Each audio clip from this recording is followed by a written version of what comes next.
Are you playing games now or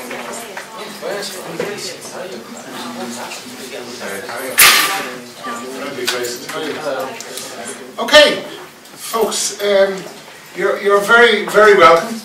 Patrick Sutton is my name, and I'm the director of the Gaiety School of Acting, and I have been director of the Gaiety School of Acting for a long time. I think maybe 5 years is long enough, or 6 years is long enough to hold down a job. I've been in this job for close to probably a little longer than that. Maybe 17 or 18 years. This drama school is at the heart and soul of actor training in this country. Those of you who are here, those of you who might want to come here, or those of you who have heard about us, we put a marker down 25 years ago this year. No, we put a marker down 25 years ago, and this year we're celebrating our 25th anniversary. And there's something about that that is important and special and valuable for us and for all those who partake of what we do. There's three things I'm going to do this evening. I want to talk about myself, because it would be wrong not to. I'm going to talk about myself for a little piece of time. And I want to tell you about the spark and the fire and the required passion for this craft, because that's something we're going to keep coming back to. The second thing I want to do is I want to talk about how do you get into drama school or into an audition, and very much best practice in terms of what you need to do, how you need to prepare, and how you need to kind of lay the groundwork so that when you do cross the threshold into an audition, whether it's for drama school or elsewhere, that you're actually in control of yourself. Because I'm tired hearing stories of people, oh, I just wasn't ready, or oh, I made a mess of it.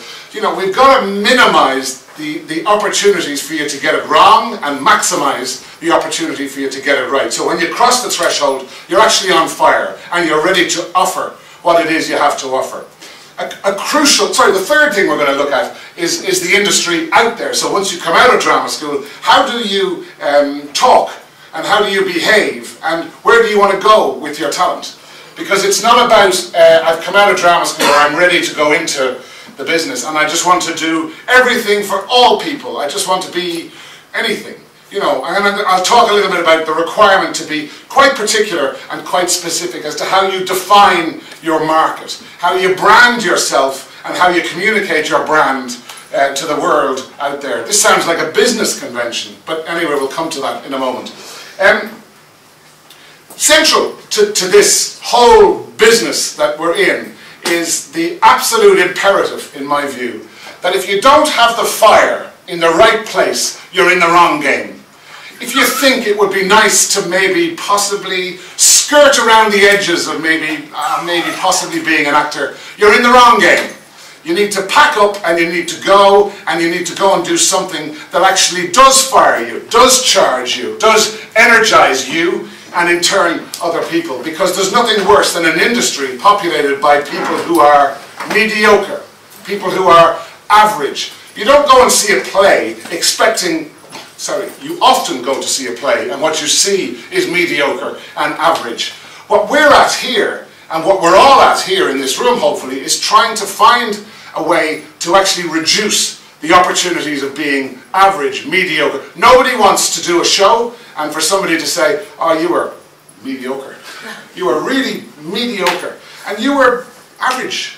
You don't want that. You want people to actually leave and that you've got the fire in your belly and they've got the fire in their belly and people end up being inspired.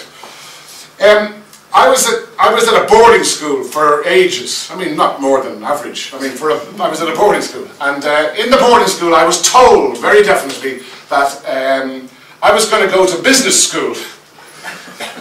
And because a bunch of monks told me that I was going to go to business school, I said, I'm not going to business school. But what am I going to do? I had this passion from childhood about acting. I had a passion, I was fascinated with film. I was fascinated with going to see plays. The first play I ever went to see was a play called Sive by John B. Keane, and my dad took me to it, and I was terrified because he took me backstage and I saw actors getting ready to go on and all that magic stuff. And I remember to this day the smell of the grease paint, you know, the makeup.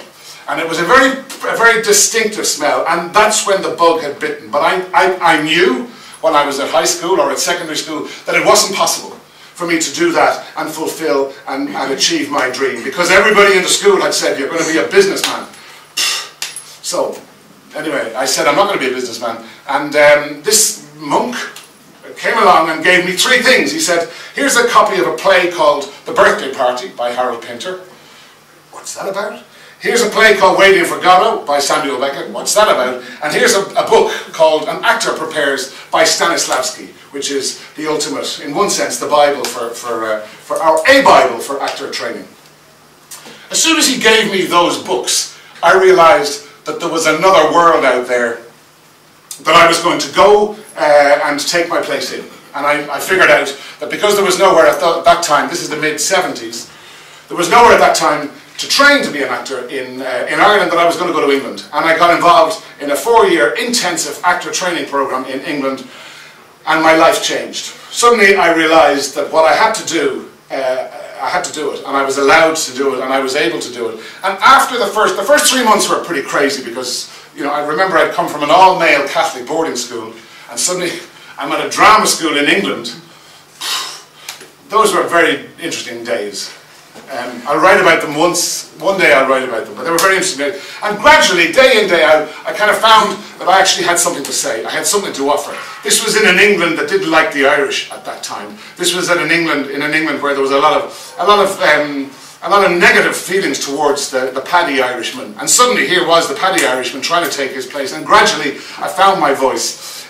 You know, you've got to find your bliss, you've got to find your passion, you've got to find what it is that gets you up in the morning and gets you through the day. One of the reasons that this school operates and exists is for that very, very reason. To actually capture, enable, encourage and empower people who want to go forward, march forth in this industry, to actually give them the wherewithal. And that's ultimately what today is about, giving people the opportunity to find their passion, put a structure on their passion, and whether they're training on the full-time course, whether it's a part-time course, or whether they're not training at all, if you don't have the fire in your belly, the passion, the soul to get out there and do it, there's a terrible danger that you're going to end up being maybe fine, maybe average, maybe mediocre, and that's not fair to you, and it's certainly not fair to your audience. So I found my place, and I can quite honestly say that from all the work that I've done as an actor, a director,